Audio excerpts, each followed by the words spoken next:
오늘은 벌써 세 번째 블로그 상담소 시간입니다.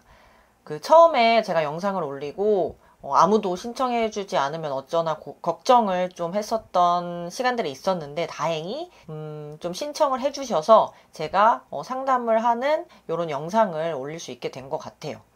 오늘은 어떤 분들이 고민을 신청해 주셨을지 만나러 가볼게요. 먼저 또기님이 상담을 남겨주셨는데요.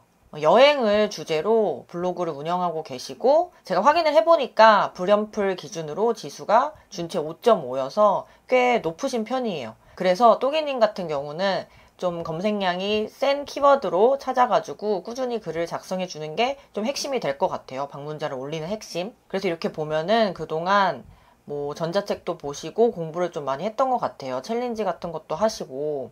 그래서 저한테 이렇게 질문을 주셨는데 이 수집한 정보가 다 맞아요. 일단은 하나의 주제로 선정한 뒤에 꾸준하게 정보성 글을 발행해서 블로그 힘을 키우는 게 맞고요. 그래야지 블로그 지수가 올라가거든요. 지수가 지금 준체 5.5시니까 준체 끝단계 있죠. 준체 6. 그 정도까지 지수를 올리는 걸 목표로 좀 해보시고요. 그러다 보면은 지수가 올라가면 좀 사람들이 많이 검색하는 그 검색량이 높은 키워드로도 노출이 될 가능성이 좀 많기 때문에 그렇게 블로그 힘을 키우시면 좋을 것 같아요. 또기님 블로그를 한번 들어가 볼게요. 제가 글을 조금 살펴봤는데 일단 여행 쪽으로 꾸준히 운영을 하고 계셨고요. 글 발행도 보면은 하루에 하나 정도 2개 올리실 때도 있고 요 사이는 좀 글을 안 올리셨는데 꾸준히 그래도 글을 발행하고 계십니다. 이 수익화를 원하실 텐데 그 구간까지 가는 게 좀 기간이 어느 정도 걸릴지 모르기 때문에 많은 분들이 여기서 포기를 하시는데요. 제가 말씀드리고 싶은 수익화에는 굳이 에드포스나 원고료 협업뿐만 아니라 블로그로 얻을 수 있는 모든 수익의 그런 루트가 있어요.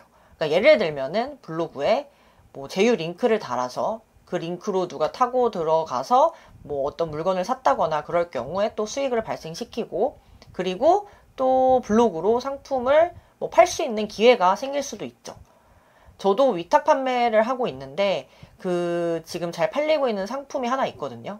그런데 그 상품을 제가 소싱할 수 있었던 이유가 바로 블로그 덕분이에요. 그 상품을 공급하고 계시는 대표님이 계셨는데 제 블로그에 그 위탁 판매 글을 보고 글을 남기셨었거든요. 댓글을. 이 상품을 좀 같이 판매해보고 싶다 이러셔가지고 저도 통화를 하니까 좀 괜찮으셔가지고 오케이를 했죠. 그렇게 해서 그걸로도 조금 수익이 발생하고 있는데 따지고 보면 블로그로 제가 상품을 소싱한 거니까 그것도 블로그 수익화의 하나의 방법일 수 있겠죠. 저는 또 이런 분도 봤어요. 어떤 분은 여행 블로그를 운영하셨는데 물론 그분이 해외에 사는 분일 수도 있었겠지만 자기가 여행 루트를 짜고 이제 블로그에 글을 올리셨어요. 근데 그게 사람들이 저도 루트 알려주세요 이런 댓글이 좀 달린 걸 제가 봤거든요. 그러다 보니까 이분이 카페를 만드셨더라고요. 네이버에 카페. 그래서 하루 일정을 이제 짜주고 이런 상담을 해주는 거로 수익화를 이뤄냈더라고요. 물론 이 모든 게 시간이 걸리는 일이겠죠, 당연히. 그렇지만 꾸준히 글을 쓰는 사람만이 블로그를 성장시키고 뭔가 이룰 수 있다고 생각을 해요. 그리고 네이버에서 좀 아셔야 할 점이 있다면 검색으로 방문자를 높여야 되거든요. 그 이유는 네이버가 검색 기반 플랫폼이기 때문이에요. 이 유튜브와 인스타랑은 좀 다르죠. 그리고 블로그는 지수란 게 있기 때문에 지수가 높은 사람들이 아무래도 더 유리할 수밖에 없어요. 좀 슬프긴 한데요. 그래서 네이버가 인플루언서 제도 만들었고 스마트 블로그 그리고 클립을 만들었죠. 그래서 여행을 주제로 하시는 분들 중에서 방문자를 높이고 싶은 분들이라면 그렇게 클립을 좀 활용하시는 쪽도 제가 말씀을 드리고 있어요. 그리고 상위 블로거들이 하루에 글을 몇 개씩 쓰시는지 아시나요? 이 분들이 하루에 3-4개는 기본적으로 쓰시거든요. 근데 저도 본업이 있고 그리고 이제 블로그를 부업? 서브로 하고 있기 때문에 하루에 많아봤자 1개 정도밖에 못 써요. 퀄리티를 또 이제 좋게 써야 되니까. 그래서 그런 이제 방문자가 높은 블로거들이 부럽지만 그분들이 하루에 블로그에 할애하는 시간을 생각해 봤을 때 내가 그분들의 방문자를 따라갈 수는 없겠구나라는 또 생각이 들긴 하더라고요. 저도 이제 방문자 수가 높은 블로거들이 정말 부럽거든요. 그래서 제가 말씀드리고 싶은 거는 방문자가 좀 안 늘고 언제 수익화가 될지라고 좀 방향에 대한 고민이 있으신 것 같고, 난 언제 될지라는 막막함이 드시겠지만, 일단 검색량이 높은 키워드를 찾아서 글을 한번 꾸준히 계속 써보시고요. 나랑 블로그 지수가 비슷한데 방문자가 높은 분들이 분명 계실 거예요. 지금 방문자가 600명 정도 되시잖아요. 이 지수라면은 방문자는 충분히 뭐 1000명, 2000명 넘기실 수 있거든요. 그래서 그런 분들을 찾아서 좀 연구를 해보시면 좋겠죠. 이분은 어떤 키워드를 찾아서 글을 썼고, 어떻게 글을 써서 이렇게 방문자가 높은지, 그런 분들을 찾아서 연구를 많이 해주시고, 블로그라는 것도 공부를 많이 해주셔야 돼요. 물론 지금도 많이 하고 계시는 것 같지만 앞으로 포기하지 마시고 더 많이 해주시고요. 이 블로그라는 게 제가 생각했을 땐 그런 것 같아요. 돈을 벌 수 있다는 목적으로 운영하기도 하겠지만, 내 기록용, 그리고 이제 여행 갔다 온 기록을 지금 하고 계시는 거잖아요. 뭐 블로그가 성장하면서 나의 여행 기록도 좀 작성하면서 추억을 또 여기에 남겨보고, 그리고 블로그가 성장하면서 나도 성장한다는 그런 의미로 좀 생각하시면 더 편안해지시지 않을까요? 그렇게 생각하면서 좀 재밌게 블로그를 운영해 주셨으면 좋겠습니다. 두 번째 상담 신청하신 분 보러 갈게요. 우유맛 두유님이 신청을 해주셨는데요. 그래서 지금 보면은 육아 블로그를 운영하고 계시고 방문자 수는 280명, 시작한 지는 5개월, 얼마 안 되시긴 했네요. 제가 해결해줬으면 하는 고민이 방문자가 안 늡니다. 네, 이거는 누구나 정말 많이 고민을 하시는 건데요. 이렇게 표로 작성을 해보셨네요. 한번 블로그를 보러 갈게요. 이렇게 메인은 정말 잘 만드셨네요. 자, 보겠습니다. 방문자가 느는 방법은 제가 생각했을 때는 5가지로 좀 추려볼 수 있는 것 같아요. 먼저 첫 번째, 내가 유명한 사람일 경우, 뭐 연예인이라던가, 그러면은 어떤 글을 쓰던지 방문자가 뭐 폭발적으로 늘어나겠죠. 유명하니까. 그리고 두 번째, 이웃이 많을 경우입니다. 만약에 내가 뭐 1000명의 이웃을 가졌다고 생각을 해볼게요. 그러면은 이 1000명이라는 분들에게 내가 한 명씩 답방을 가서 그분들이 내 블로그에 올 확률이 90%라고 하면 그날 방문자 수는 900명이겠죠? 여기에 뭐 검색으로 들어오신 분들까지 뭐 플러스 알파가 있을 테고요. 그리고 세 번째, 클립이 떡상하는 경우입니다. 뭐 인스타 릴스나 유튜브 쇼츠처럼 뭐 네이버에서도 클립이라는 제도를 운영하고 있는데 내가 클립을 잘 만들어서 그 클립이 뭐 노출이 됐다 하면은 방문자가 또 폭발적으로 늘어나겠죠. 그리고 네 번째, 사람들이 많이 검색하는 키워드로 상위 노출이 됐을 경우입니다. 뭐 하루에 막 500명이 검색하는 키워드를 내가 찾아가지고 1페이지 노출이 됐다 하면은 당연히 방문자가 많이 늘어나겠죠. 그리고 마지막으로 네이버가 나를 픽해서 그 추천 구독 탭이나 홈 화면에 꽂아줄 경우입니다. 제가 생각했을 때는 이렇게 5가지인데요. 그러면 이제 우유맛 두유님이 여기서 방법을 찾아주셔야겠죠. 1일 다포가 힘드시다고 했으니까 힘든 건 추천드리지 않아요. 왜냐면 힘들면 좀 포기하고 싶어지거든요. 그래서 키워드를 찾는 연습을 좀 더 해보시면 좋을 것 같아요. 제 예를 들어보자면 제가 그 두 번째 블로그를 운영할 때 1000명의 방문자를 만들었거든요. 1000명의 방문자를 만들 수 있었던 건 상위 블로거들이 쓰지 않는 키워드를 찾았기 때문인데요. 그렇게 찾을 때 어떻게 했냐면 건강과 관련된 그 뉴스나 기사들을 많이 봐줬고요. 제 경험이나 뭐 주변의 지인들의 경험도 많이 좀 생각을 했죠. 어떤 키워드를 찾을까. 그래서 보니까 특히 정책 쪽에서 이 사람들이 많이 쓰지 않은 키워드들이 있더라고요. 검색량은 높은데 상위 블로거들이 많이 쓰지 않으니까 틈새 시장이 있었어요. 그 키워드를 열심히 찾아서 쓰다가 어떤 키워드 하나가 딱 빛을 발하면 방문자 수가 늘어나는데요. 그리고 이제 키워드를 찾으실 때 내 블로그 지수랑 비슷한데 이 사람이 1페이지에 노출되었단 말은 나도 가능성이 있다는 거예요. 지금 우유맛 두유님의 지수가 조금 낮으신 편이에요. 준체 3으로. 그렇기 때문에 방문자 수를 높이려는 키워드를 찾으려면 더 노력을 많이 해주셔야 되고요. 지금 이렇게 키워드 분석을 해주셨잖아요. 이렇게 보면은 월간 검색량이 뭐 730 뭐 이렇게 되잖아요. 그래서 예를 들어서 월간 검색량이 이제 730인 거를 했을 때 이게 30으로 나누면 대략 뭐 만약에 25 정도라고 했을 때 하루에 25명이 들어온다고 하는데요. 이 월간 검색량도 정확한 게 아니기 때문에 하루에 25명이 들어오지 않고 뭐 플러스 마이너스 알파가 있겠죠. 뭐 10일 때도 있고 뭐 30일 때도 있고요. 그리고 키워드라는 게 특성이 있거든요. 이 사람들이 꾸준히 검색하는 키워드가 있고 계절이나 현재 상황에 트렌드를 타는 키워드들이 있어요. 그러니까 좀 성격이 다르거든요. 그래서 예를 들어서 지금 뭐 코로나가 유행이라고 하니까 코로나에 대한 새끼 키워드를 찾아도 사람들이 검색을 많이 하겠죠. 그러면은 방문자가 갑자기 쑥 늘어날 가능성이 있고요. 그래서 이렇게 키워드를 좀 잘 찾아주셔야 하는 게 핵심이에요. 지금 지수가 낮으시기 때문에. 그래서 지수를 올리기 위해서도 사람들이 그 작은 키워드여도, 검색량이 작은 키워드여도 사람들이 내 블로그에 와서 그 검색으로 좀 체류 시간이 생기면 블로그 지수가 높아지기 때문에 지금은 방문자 수가 작아도 그렇게 덜 힘들어 하셨으면 좋겠어요. 제가 해보니까 그렇더라고요. 이 블로그를 키우니까, 두 번째 블로그를. 그렇지만 나는 정말 방문자를 높이고 싶다. 지수가 낮아도 방문자는 높을 수 있거든요. 그러면은 그런 벤치마킹할 블로그를 꼭 찾아주셔야 돼요. 그러니까 나 혼자서 하기에는 사실 힘들거든요. 이게 다른 사람의 블로그도 많이 봐야 돼요. 내가 잘하려면. 그래서 나랑 지수가 비슷한데 왜 이 사람은 방문자가 1000명이고 2000명이지? 그렇게 이제 좀 연구를 하고 공부를 해보시면 좀 답이 보이실 거예요. 그리고 비슷하게 시작했는데 이 사람의 방문자가 갑자기 높아지셨다고 했잖아요. 그분이 블로그 지수가 우유맛 두유님보다 높을 경우는 단기간에 성장할 가능성이 아주 많고요. 그런데 만약에 지수가 나랑 비슷하거나 그분이 지수가 낮았어요. 그러면은 그 블로그 안에 키워드에 답이 있을 거거든요. 그러면 뭘 썼는지 봐주시는 게 좋아요. 나도 그만큼 블로그 방문자를 만들 수 있다는 거고요. 좀 이해가 되셨을까요? 그래서 우유맛 두유님의 상담은 여기까지 진행을 해드릴 테니까 그렇게 블로그를 좀 운영하셨으면 좋겠습니다. 그리고 세 번째, 오늘의 마지막 고민 상담자 만나보러 갈게요. 네, 쏠쏠미 희선님이 상담을 신청해 주셨는데요. 비건에 관련된 주제로 블로그를 운영하신 것 같아요. 그래서 한번 들어가 보겠습니다. 제가 먼저 블로그 지수를 확인을 했는데 지수가 준체 5.5로 좀 꽤 높으신 편이거든요.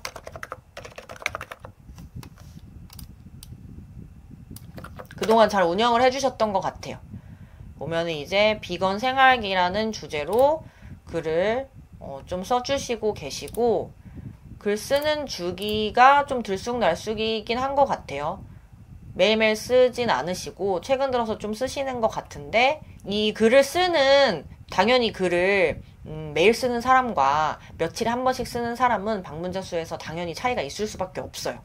지금 저한테 이제 궁금하신 거를 질문을 하셨는데, 이게 그룹이 인원이 정해져 있더라고요. 그래서 그룹 명수를 정하는 건 없고 그룹을 나눠가지고 추가를 해주셔야 되는 것 같아요. 그리고 두 번째, 이제 글 주제와 방향성에 대해서 고민을 남겨주셨는데, 어떤 고민이냐면 이제 방향에 대한 고민이겠죠. 포스팅을 하면 할수록 방향성을 잃은 듯한 느낌이라고 하셨어요. 그래서 뭐 비건 블로그겠지만 뭐 논 비건집도 쓰시고 여행도 쓰시고 레시피도 쓰신다고 하시는데요. 만약 내가 비건에 대해서 정말 관심이 많고 건강에 관심이 많다면 방문자 수가 지금은 적지만 시간이 걸리더라도 관련된 글을 꾸준히 쌓아나가시는 걸 추천을 드려요. 그리고 나중에 비건 베이커리 창업을 앞두고 계시는 것 같아요. 뭐 언젠가 하신다는 거겠죠. 지금은 아니더라도. 그렇기 때문에 저는 더 이제 관련된 그 비건과 관련된 컨텐츠를 쌓아나가시는 걸 추천을 드리는데, 블로그를 운영하실 때 보면 딱 주제가 확고하신 분들이 계세요. 뭐 저는 애드포스 수입이랑 뭐 원고 협업 이런 거는 생각을 안 하고 있고요. 이제 나중에 정말 브랜드 블로그를 운영하고 싶어요 라고 하시는 분들이 계시거든요. 이런 분들의 좋은 점은 뭐냐면 이런 분들은 주제가 확고하기 때문에 인풀 도전도 좀 쉬운 편이에요. 왜냐면 그런 분들은 그 주제에 대해서 정말 딱 관심이 많기 때문에 좀 딥하게 포스팅을 하더라도 퀄리티가 좀 높을 가능성이 있기 때문이에요. 비건에 대한 공부를 하면서 그거에 대한 또 기록을 하면서 블로그에 쌓아 나가시다 보면, 만약에 내가 나중에 인플루언서에 도전해보고 싶다. 비건 쪽이면 아마 건강 쪽이겠죠. 그러면 이제 인플루언서를 뽑는 담당자가 이 사람은 좀 다른 블로그와는 좀 차별이 있구나 해서 신선하다고 느끼고 뽑아줄 가능성이 있는 거예요. 그래서 그렇게 블로그를 운영하셔야지 인플루언서가 될 가능성이 있거든요. 이거는 처음에는 당연히 어려워가지고 분명 이렇게 잘 운영하시는 다른 분들이 있기 때문에 많이 찾아보시면서 연구를 해주셔야 돼요. 이 블로그라는 게 또 뭐가 있냐면 이 마케팅의 가장 기본적인 도구거든요. 제가 블로그에 다른 그 마케팅 회사에서 요청한 원고 같은 거를 많이 쓰는데 그 이유가 이 블로그가 광고로서의 효과가 있기 때문이에요. 그래서 나중에 비건 베이커리 그 창업 쪽을 생각하신다고 한다고 하면 당연히 이 블로그가 마케팅이 자연스럽게 될 수 있기 때문에 하시는 걸 추천을 드리고, 또 글쓰기를 연습할 수 있는 기회거든요. 이 사람들이 이제 저도 물건을 판매해 보니까 이 사람들이 돈을 쓴다는 건 그만큼 내 물건이나 서비스가 가치가 있다고 판단을 할 때 이 지갑에서 돈을 꺼내더라고요. 그러기 위해서는 이 사람들을 설득을 시켜야 되는데, 그런 글쓰기를 한다는 게 하루아침에 이루어지는 게 아니거든요. 저도 쿠팡이랑 스마트 스토어에서 상품을 팔면서 이 상세 페이지라는 거를 작성을 여러 번 해봤어요. 그걸 할 때 제가 책도 정말 많이 읽고, 뭐 마케팅 책이라든지 글쓰기 책을 읽으면서 이 어떻게 사람들을 설득시키는 글쓰기를 해야 되는지 그런 거를 좀 많이 공부를 했었거든요. 그런데 그거를 그래도 좀 다른 사람들보다는 제가 쉽게 할 수 있었던 이유가 이 다 블로그 때문이었던 것 같아요. 블로그에 제가 글쓰기를 계속하면서 습관이 됐고 좀 실력이 늘었었거든요. 그래서 나중에 아마 어떤 판매를 위한 글쓰기를 할 기회가 생기시겠죠. 그러면은 지금 블로그를 하시는 경험이 굉장히 도움이 많이 되실 거예요. 이런 컨텐츠를 쓰는 게 좋겠죠. 내가 뭐 비건을 하게 된 이유, 또 비건은 뭐가 좋은지, 또 제가 보니까 비건 음식 에 대해서 요리하는 것도 쓰셨더라고요. 저 이런 거 굉장히 좋은 것 같거든요. 왜냐면은 그 비건에 대해 관심 있는 사람들이 이 달리다 모닝 언니님 그 블로그에 모일 수 있어요. 그래서 이렇게 보면서 이렇게 좀 나도 만들어 봐야겠다. 그러면서 이웃도 추가하고 다음엔 어떤 레시피가 올라왔지? 라면서 좀 보게 되고요. 그래서 혹시 이런 거를 좀 자주 컨텐츠를 만드실 수 있다고 하면 너무 좋겠죠. 나만 쓸 수 있는 글이잖아요. 이런 거는 네이버가 좋아하는 게 이 블로거의 경험, 그리고 나만 쓸 수 있는 그런 글들이거든요. 그런데 이렇게 했을 때 좀 아쉬운 점이 있다면 바로 방문자인데요. 이 세 번째 질문도 같이 이어져서 좀 설명을 해드릴게요. 이 방문자 수가 줄어드셨다고 했는데 아마 그 이유가 오래전에 쓴 글이 노출이 뒤로 밀리면서 발생하는 좀 자연스러운 현상이실 거예요. 네이버는 최근에 쓴 글이 좋다면 그걸 더 띄워주려고 하거든요. 그래서 방문자를 높이려면 계속 글을 발행을 해야 되고, 최신 글을, 그리고 검색량이 높은 키워드를 찾아서 글을 써줘야 돼요. 결국 키워드 싸움이고 제목도 잘 지어줘야 돼요. 비건과 관련된 글을 쓸 경우에 방문자 수가 좀 높지 않을 가능성이 큰데요. 그 이유는 대중적으로 사람들이 관심 있는 주제 있잖아요. 그런 글들을 쓰는 블로그와는 좀 방문자 수에서 차이가 있을 수밖에 없죠. 그래서 내가 관심 있는 글을 쓸 때도 키워드를 무조건 생각하고 제목을 잘 잡아주셔야 돼요. 그리고 방문자 수를 높이는 글도 써주시는 게 좋겠죠. 뭐 제가 생각했을 때 뭐 어떤 정책이, 건강 정책이라던가 어떤 질병에 대한 거라던가 사람들이 많이 검색하는 글이요. 그래서 내가 지금 유명하지 않기 때문에 내 글을 네이버에 드러내야 되거든요. 제가 생각했을 때 그거는 키워드 글 뿐이라고 생각을 하고요. 자연스럽게 그렇게 키워드로 유입이 되고 내 지수가 높아지고 방문자가 늘어나면 사람들이 들어와서 이분은 누구지? 라고 관심을 갖게 되는 순간이 올 거예요. 그래서 건강과 관련된 좀 키워드 글도 쌓아 나가시면서 방문자 수도 올리는 거에 목표를 두시면 좀 좋을 것 같아요.